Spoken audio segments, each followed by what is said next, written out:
قدرمن دوستانو، دغه واقعه د پیښور په نوښار کې ترسره شوې ده چې یو کس دی له یوې جنۍ سره نامشروع او غلطې اړیکې وي او بیا همغه کس د دغه جنۍ ورونو د خپلې خور د پاسه ګیر کړی دی.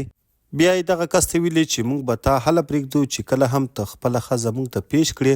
او موږ ستا له ښځې سره همدا غلط کار او بدکاریانې وکړو. نو دغه سړي هم خپله ښځه چې سونیله نوم یې دی د نوښار نظامپور سره تعلق لري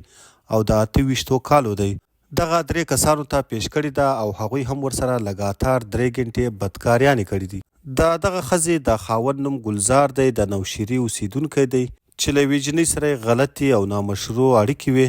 قدرمن لیدونکو، دا په کوم دین او په کوم مذهب کې دی چې د خاوند د ګناه سزا دې ښځې ته میلاو شي؟ ملګرو، دغه کس یعنی ګلزار خو یو ظلم او زیاتی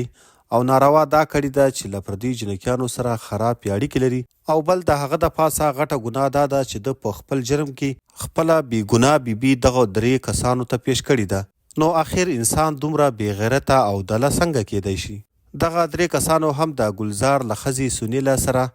3 غنټې لګاتار همدا بدکاریانې او غلط کار کړی دی او کله چې د سونیله حالات ډیر زیات خراب شوي دي، بیا یې هغه په یوه کیرې ډبه کې اچولې ده او په یوه مقبره کې لړه کړې ده. بیا چا په مقبره کې د دې باډي لیدلې ده او خلکو وړې ده هاسپیټل ته. اول یې هلته علاج پرې کړی دی او بیا وروسته له علاج څخه یې پولیس سټیشن ته وړې ده. اول ته په پولیس سټیشن کې سونیله خپل بیان ورکړی دی او پولیسو ته یې هم دغه ټوله واقعه بیان کړې ده کومه چې له دې سره